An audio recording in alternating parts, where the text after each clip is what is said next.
സുജൂദ് 4 രൂപത്തിലാണെന്ന് ഞാൻ പറഞ്ഞിട്ടുണ്ട് നിങ്ങളോട്. സുജൂദ് എന്ന് പറഞ്ഞാൽ നമുക്ക് വിജ്ഞാനങ്ങൾ നൽകുക.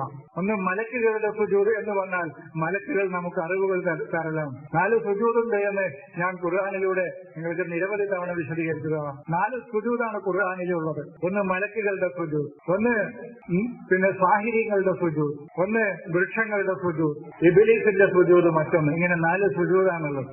ഈ മലക്കുകൾ എന്ന് പറഞ്ഞാൽ നമ്മൾ പറഞ്ഞിട്ടുണ്ട്, നമ്മുടെ മനുഷ്യന്റെ ബുദ്ധിയിലേക്ക് വിജ്ഞാനങ്ങൾ എത്തിച്ചു തരുന്ന മലക്കത്ത് കഴിവുകൾ എന്തൊക്കെയുണ്ടോ അതാണ് മലക്കുകൾ. മലക്കത്ത് ഉന്നതമായ അള്ളാഹുവിന്റെ അറിവുകൾ മനുഷ്യ ചിന്തയിലേക്ക് ബുദ്ധിയിലേക്ക് എത്തിച്ചു തരുന്ന അതിന് കഴിവുള്ള ബുദ്ധിയിലെ അതിന്റെ കഴിവുകളെയാണ് മലായിക്കത്ത് എന്ന് പറയുന്നത്. മലായിക്കത്ത് എന്നാണ് അതിന്റെ ഭാഷാപരമായ വിശദീകരണത്തിലേക്കൊന്നും ഇപ്പൊ ഞാൻ പോകുന്നില്ല. അപ്പൊ ഉന്നതമായ അറിവുകൾ മനുഷ്യനിലേക്ക് എത്തിച്ചു തരുന്ന മനുഷ്യബുദ്ധിയുടെ കഴിവിനെയാണ് മലക്ക് എന്ന് പറയുന്നത്. ആ മലക്കുകൾ മനുഷ്യബുദ്ധിയിലേക്ക് അറിവുകൾ എത്തിച്ചു തരുമ്പോൾ അതാണ് മലക്കുകളുടെ സുജൂദ് എന്ന് പറയുന്നത്. അവരെ അറിവുകൾ നമുക്ക് എത്തിച്ചു തരികയാണ്. പിന്നെ സാഹിര്യങ്ങൾ എന്ന് പറയുന്നത് തെറ്റായ അറിവുകൾ സുജൂദ് ചെയ്യാം. നമുക്ക് ഒരു വിഷയത്തെക്കുറിച്ച് ഏതെങ്കിലും ഒരു വിഷയത്തെക്കുറിച്ച് തെറ്റായ ഒരു അറിവ് ധാരണയാണ് നമ്മുടെ ഉള്ളിൽ ഉള്ളതെങ്കിൽ അതാണ് നമ്മുടെ സാഹിർ എന്ന് പറയുന്നത്. സാഹിർ ജാലവിദ്യക്കാരൻ എന്നിപ്പോ നമ്മൾ പറയുന്നുണ്ടല്ലോ, മാന്ത്രിക വിദ്യക്കാരൻ എന്ന് ഇപ്പൊ പറയുന്ന അർത്ഥം. ഒരു വിജ്ഞാനത്തെ ഒരറിവിനെ തെറ്റായി നമുക്ക് മനസ്സിലാക്കുന്ന നമ്മുടെ ചിന്തയും നമ്മുടെ ബുദ്ധിയിലുള്ള പ്രവർത്തനവുമാണ് സാഹിർ എന്ന് പറയുന്നത്. ഈ തെറ്റായ അറിവുകൾ നമ്മൾ സ്വീകരിക്കുമ്പോൾ അതിന്റെ യാഥാർത്ഥ്യം നമുക്ക് വ്യക്തമായി കിട്ടിയാൽ അപ്പൊ നമ്മൾ ഉടനെ ആ യാഥാർത്ഥ്യം സ്വീകരിക്കും. അതാണ് സാഹിര്യങ്ങൾ സുജൂദ് ചെയ്യുക എന്ന് പറഞ്ഞാൽ. മനസ്സിലായോ? അതാണ് സാഹിര്യങ്ങൾ. ഫിർഔന്റെ കൂടെയുള്ള സാഹിറുകൾ സുജൂദ് ചെയ്തു എന്ന് പറഞ്ഞാൽ അതാണ്.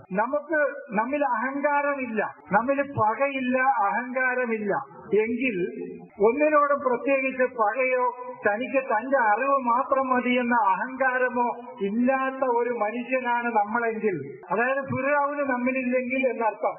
നമ്മൾ ഓരോരുത്തരും അഹങ്കാരമില്ല, ഇസ്സത്തുമില്ല, കിബറുമില്ല.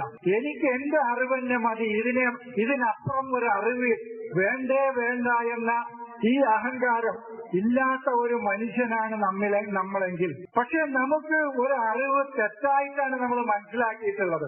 അതിന്റെ യാഥാർത്ഥ്യം നമുക്കൊരു വെളിപ്പെട്ട് കിട്ടിയ ഒരാൾ പറഞ്ഞപ്പോ അല്ലെങ്കിൽ വ്യക്തമായ തെളിവുകളുടെ അടിസ്ഥാനത്തിൽ ഒരറിവ് നമുക്കിടെ കിട്ടിയാൽ ആ തെറ്റായ അറിവ് മനസ്സിലാക്കുന്ന സന്ദർഭത്തിൽ നാം സാഹിറാണ്, നമ്മൾ സാഹിര്യങ്ങളാണ്. പക്ഷെ അതിന്റെ യാഥാർത്ഥ്യം ഇങ്ങോട്ട് വ്യക്തമായി കിട്ടിയാലോ അപ്പൊ നമ്മൾ ആ അറിവിനെ സ്വീകരിക്കും.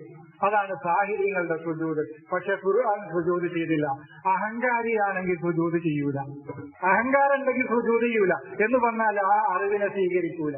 അതാണ് ഫിർഔൻ സുജൂദ് ചെയ്തില്ല, സാഹിര്യങ്ങൾ മൂസക്ക് ഉടനെ സുജൂദ് ചെയ്തു എന്ന് പറയുന്നത്. അതാണ് 4 സുജൂദുകളുണ്ട്. പിന്നെ ഈ പ്രപഞ്ചത്തിലെ മറ്റുള്ള വസ്തുക്കളിൽ നിന്നൊക്കെ കിട്ടുന്ന അറിവുകൾ, അതാണ് ശംസ്, ഖമർ, നജ്മ്, സമാഅ്, ഇതിന്റെയൊക്കെ സുജൂദുകൾ. പിന്നെ ഇബ്ലീസിന്റെ സുജൂദ് തന്നെ അറിവിനെ അവൻ തള്ളിക്കളയലാണ് അവന്റെ സുജൂദ്. ഇതാണ് 4 സുജൂദാണ് ഖുർആൻ പറഞ്ഞത്. ഇതല്ലാത്ത സുജൂദ് ഖുർആനിലില്ല. 4 സുജൂദ്. അപ്പോ ഏത് സുജൂദ് എടുത്താലും അറിവിന്റെ തിരസ്കരണമോ അറിവിന്റെ സ്വീകരണമോ ആണ്. അവൻ അജ്ഞതയാണ് സ്വീകരിക്കുന്നത്, ജ്ഞാനത്തെയല്ല ഇബ്ലീസ് സ്വീകരിച്ചത്. അതാണ് ഇബ്ലീസ് സുജൂദ് ചെയ്യാൻ വിസമ്മതിച്ചു എന്ന് പറഞ്ഞാൽ ഈ അറിവിനെ ഉൾക്കൊള്ളാനുള്ള വിസമ്മതമാണ്, അതിന്റെ നിഷേധമാണ്, അതിനെ തള്ളിക്കളയലാണ്.